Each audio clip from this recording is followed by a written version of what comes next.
ऐसा नहीं है कि हम कोई मुर्दा कौम के नेता हैं। आनंद मोहन जी एक जिंदा कौम के नेता हैं, है ना। गिदर भपकी से हम लोग डरते नहीं हैं। कोई मुर्दा कौम नहीं है बिहार में। तो ये किसको बताना चाह रहे हैं कि कौन मुर्दा कौम है? पहले तो इस बात को ही स्पष्ट कर दें। जब मांझी जी से लेकर मुख्यमंत्री जी से लेकर जनता दल यूनाइटेड, भारतीय जनता पार्टी, हिंदुस्तानी अवाम मोर्चा, सब लोगों ने उस दिन पार्टी के स्थापना दिवस पर आकर बता दिया कि कौन सही कौन गलत, एनडीए में कौन है नहीं है। मुझे लगता है उस दिन पार्टी के स्थापना दिवस के कार्यक्रम ने मुझ पर उठे तमाम सवालों का जवाब गठबंधन के तमाम वरिष्ठ नेताओं ने उपस्थित होकर दे दिया। नमस्कार, द इंडिया टॉप देख रहे हैं। मैं हूं अखंड ज्योति। देखिए, चिराग पासवान और आनंद मोहन के बीच जुबानी जंग खत्म होने का नाम नहीं ले रहा है। एक बार फिर से चिराग पासवान ने आनंद मोहन के ऊपर एक तरीके से हमला किया। उन्होंने सीधे तौर पर कहा कि बिहार में आज के वक्त में कौन मुर्दा कौम है, उन्हें स्पष्ट कर देना चाहिए। क्योंकि जिस तरीके से आनंद मोहन के बेटे चेतन आनंद, जो शिवहर से विधायक हैं, उन्होंने कहा था कि हम कोई मुर्दा कौम के नेता नहीं है बल्कि जिंदा कौम के नेता हैं। सीधे तौर पर वह राजपूत समाज को लेकर बात कर रहे थे। चूंकि राजपूत समाज आनंद मोहन को अपना नेता मानता है, न केवल बिहार के राजपूत बल्कि देश स्तर के जो राजपूत समाज के लोग हैं आनंद मोहन को अपना नेता मानते हैं। और ऐसे में बड़े नेताओं में गिनती होती है आनंद मोहन की। और देखिए, इसके बाद जिस तरीके से आज पटना पहुंचे हैं चिराग पासवान और तौर पर एक बार फिर से उन्होंने हमला बोला है। क्या कुछ कह रहे हैं, पूरे बयानों को सुनिए। मुख्यमंत्री यात्रा पर निकल रहे हैं। विपक्ष कह रहा है कि 225 करोड़ रुपए सरकारी खजाने का दुरुपयोग किया जा रहा है, उसको किसी और दूसरे काम में लगा। महिला संवाद यात्रा पर किसको चिंता है इस बात की? राजद, जिन्होंने जनता का पैसा लूटकर भ्रष्टाचार की देन चढ़ाया, राजद को चिंता हो रही है पैसों की, जिनकी वजह से आज भी एक लंबा समय उनके जंगल राज के बीतने के बाद आज भी लोग पलायन करने के लिए मजबूर हो रहे हैं। ये लोग बात करेंगे कि कौन सा पैसा कहाँ पे इस्तेमाल हो रहा है। हकीकत है कि कम से कम राजद को तो भ्रष्टाचार, पैसे के दुरुपयोग पे कम से कम नहीं बोलना चाहिए। जिन लोगों ने खुद भ्रष्टाचार की देन, चारा घोटाला किसके समय में हुआ था, ये लोग बात करेंगे आज भ्रष्टाचार की। कम से कम इन लोगों को शोभा नहीं। चिराग जी, बात हो रही है, चेतन आनंद आप पर लगातार हमलावर है, कह रहे हैं तो जिंदा कौम के नेता है और बदला लेंगे महागठबंधन में रहकर। वो लोग गठबंधन का पालन नहीं करते। चिराग देखिए, पहली बात तो कोई मुर्दा कौम नहीं है बिहार में।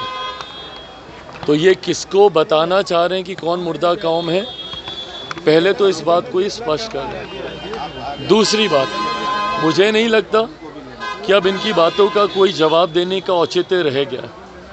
जब मांझी जी से लेकर मुख्यमंत्री जी से लेकर जनता दल यूनाइटेड, भारतीय जनता पार्टी, हिंदुस्तानी अवाम मोर्चा, सब लोगों ने उस दिन पार्टी के स्थापना दिवस पर आकर बता दिया कि कौन सही कौन गलत, एनडीए में कौन है नहीं है। मुझे लगता है उस दिन पार्टी के स्थापना दिवस के कार्यक्रम ने मुझ पर उठे तमाम सवालों का जवाब गठबंधन के तमाम वरिष्ठ नेताओं ने उपस्थित होकर दे दिया। इसके बाद अब इस मुद्दे पर चर्चा करने का कोई मतलब नहीं। आम आदमी पार्टी जो दावा करती है कि सरकार हर जगह बनाएंगे, उसके विधायक को एक्सटॉर्शन के मामले में गिरफ्तार किया गया है। तो अरविंद केजरीवाल क्यों खामोश है? तो बोल रहे हैं भाजपा करवा रही है, ये एनडीए करवा रही है। देखिए, आम आदमी पार्टी की सरकार जिसका नेतृत्व जो व्यक्ति कर रहे हैं अरविंद केजरीवाल जी, इन्होंने अपनी कही हर एक बात से मुकरने का काम किया।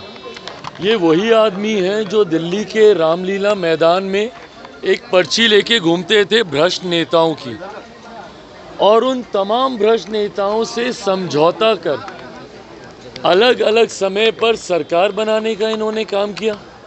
जो कहते थे कि हम बंगला नहीं लेंगे, गाड़ी नहीं लेंगे, सिक्योरिटी नहीं लेंगे, वो तमाम कार्य इन्होंने करने का काम किया। इनके बंगले का जिक्र जो सुर्खियां बटोरा है उससे भी हर कोई वाकिफ है। इनकी सिक्योरिटी, इनकी गाड़ी, और आज जिस भ्रष्टाचार के खिलाफ दिल्ली में इन्होंने सरकार बनाने का काम किया, उसी भ्रष्टाचार में इनके पार्टी के बड़े से बड़े नेता ना सिर्फ लिप्त बल्कि उनको जेल जाना भी पड़ा। और तो और स्वयं ये मुख्यमंत्री रहते हुए ये जेल गए।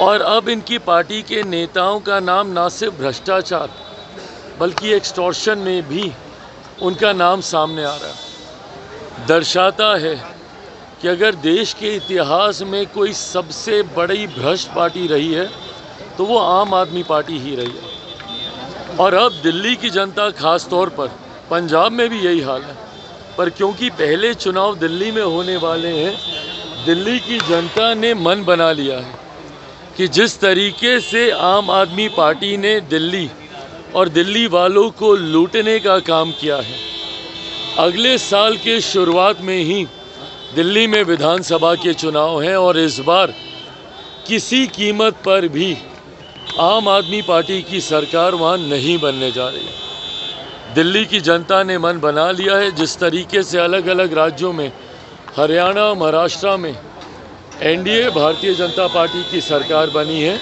इस बार दिल्ली में भी चुनाव परिणामों के बाद एनडीए भारतीय जनता पार्टी की सरकार वहां पर बनने जा रही है। संविधान को बचाने की लड़ाई लड़ रही है। प्रियंका गांधी कह रही है कि संविधान को बचाने की लड़ाई वो लोग लड़ रहे हैं। और इस समझ से परे है भैया, कहाँ संविधान खतरे में, और क्यों नहीं ये लोग इस बात को समझ रहे हैं। ये लोग जनता किन मुद्दों पर चर्चा करना चाह रही है, विपक्ष को अभी तक यही समझ में नहीं आया। संविधान आरक्षण 2024 लोकसभा का चुनाव आपने लड़ लिया। आज लगभग 6 महीने होने को आए हैं लोकसभा चुनाव परिणामों के बाद, और इन 6 महीनों में अलग अलग राज्यों ने आपको बता दिया भैया कि ना संविधान मुद्दा है ना आरक्षण मुद्दा है। हरियाणा का चुनाव लड़ा था ना, क्या हो गया महाराष्ट्र में। अलग अलग राज्यों में जहाँ जहाँ पर चुनाव हुए हैं, जनता ने एक तरफा लैंडस्लाइड बहुमत से सरकारें बनाई हैं एनडीए भाजपा की, और वहाँ की जनता ने आपको बखूबी ये बात बता दी कि ना आरक्षण मुद्दा है ना संविधान मुद्दा है।